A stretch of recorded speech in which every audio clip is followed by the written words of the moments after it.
Good morning and welcome back to Open Med School. Today we'll be discussing about how to take history of alcohol consumption from patients. More than 10% of inpatient admissions are due to alcohol related problems.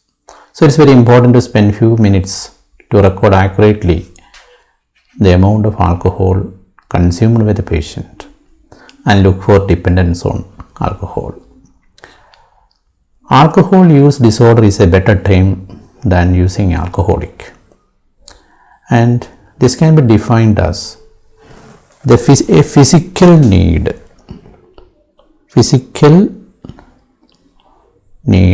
or a desire to consume alcohol even though it has got negative impact on their life. Or in other words, we can say that the patient cannot stop alcohol use even though there is adverse social, occupational and health consequences are there. So this is what is called the alcohol use disorder or alcoholism. Early identification and interference can lead on to avoidance of major health and psychological issues related to the alcohol. So how will you take the history of consumption of alcohol? Most often you can't rely on what the patient says in the face value. For example, if you ask somebody, are you in the habit of taking alcohol? The immediate answer will be no, occasionally I take a social drink. But if you ask again, are you using it daily? Okay, I'm daily using. And again, if you ask whether you take extra quantity on weekends, yes, I used to take it.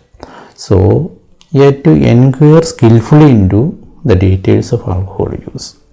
Another way is to ask the patient whether you can drink more than your peer groups. They will make them boast about their capacity and come with their actual amount. So this is the first point you should remember. Don't believe the patient in face value what they tell about the quantity of alcohol. If you think that the patient is consuming alcohol and is dangerous levels, you can think about asking about alcohol dependence. The alcohol dependence can be identified by what is called the CAGE questionnaire. CAGE questionnaire. These are 4 questions. C stands for, do you feel that you want to cut down the use of alcohol at any time? So that is the C. A for, are you becoming angry when somebody criticizes about your alcohol use? G stands for guilt.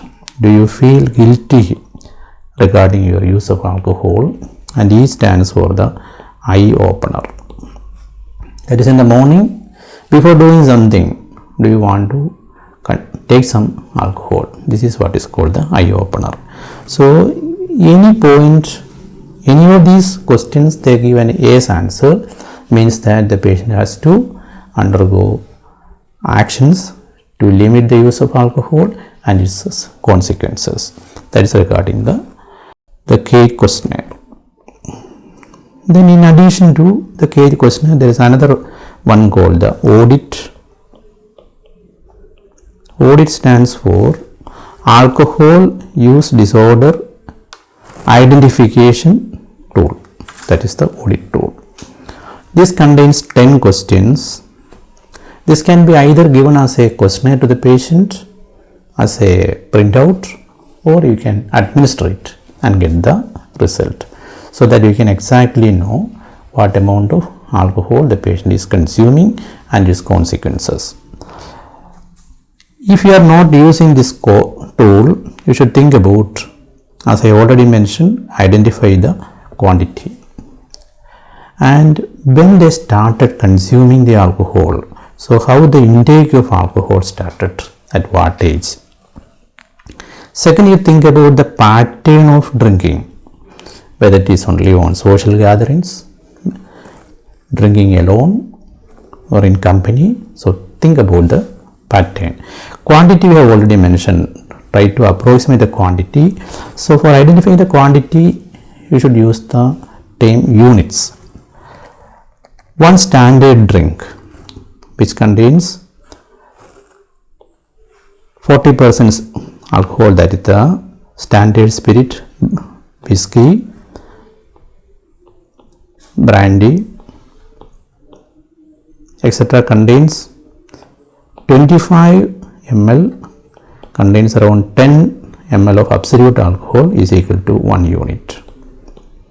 So when a patient says I am drinking 1 peg, ask the patient whether it is a 30 ml or 60 ml. 60 ml means it will be 2 units of alcohol. This point to be kept in mind.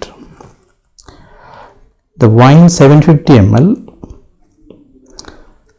approximately contains 12% of alcohol is equal to 2 units. Standard beer, which is 3.5%, and the standard beer approximately 1 pint is equal to 2 units of alcohol. So you should try to quantify the amount of alcohol patient is consuming, and the maximum recommended for a male is 21 units per week, and for a female is less than 14 units. Again, remember, it is not the recommended dose, this is the maximum the patient can take. Got this point is clear. So that is a quantification. Then the behavioral aspect of use of alcohol, which I already have mentioned, whether they are taking alone or in company. Very important to ask about the impact of alcohol in their life. Impact on social life, family, that should be asked for. In all the relations. Then think about whether patient is driving. If they are driving, ask about whether they have been involved in any accidents, or following use of alcohol, whether they have been involved in some crimes. Then inquire about the psychiatric aspects, whether they have got any suicidal thoughts, or whether they have a plan to injure someone. Next very important thing is asking about the medical effects of alcohol. Not only the alcoholic liver disease, the patient can come with acute pancreatitis,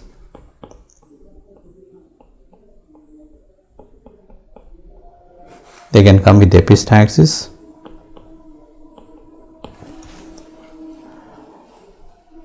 seizures.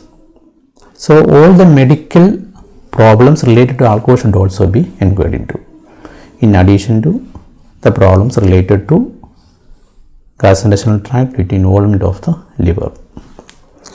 Again, the social history asks about smoking, use of recreational drugs. This is very important. Not only recreational drugs, other drugs which can interfere with the alcohol or interfere with the drugs action. For example, patient may be taking some benzodiazepines, it can increase the response to or the effect of benzodiazepine. Then other high risk behaviors like gambling should also be inquired into. So spending few minutes of history taking in alcohol is very beneficial, not only to the patient but also to the society, and this should be done as part of history taking in all patients. Minimum thing, ask about the features of dependence. Dependence can be physical dependence or psychological dependence. Physical dependence means if you are not taking alcohol, you get tremor, restlessness, etc. Psychological means if the alcohol is not there, the patient is being angry, restless, etc. That is the psychological dependence. If the psychological dependence or physical dependence is there, you should go by the cage questionnaire. So remember the cage questionnaire. You can use the other tool, the audit tool, and if you are not using the full audit tool, think about asking the minimum things which I have discussed here. Hope it was useful to you. Thank you.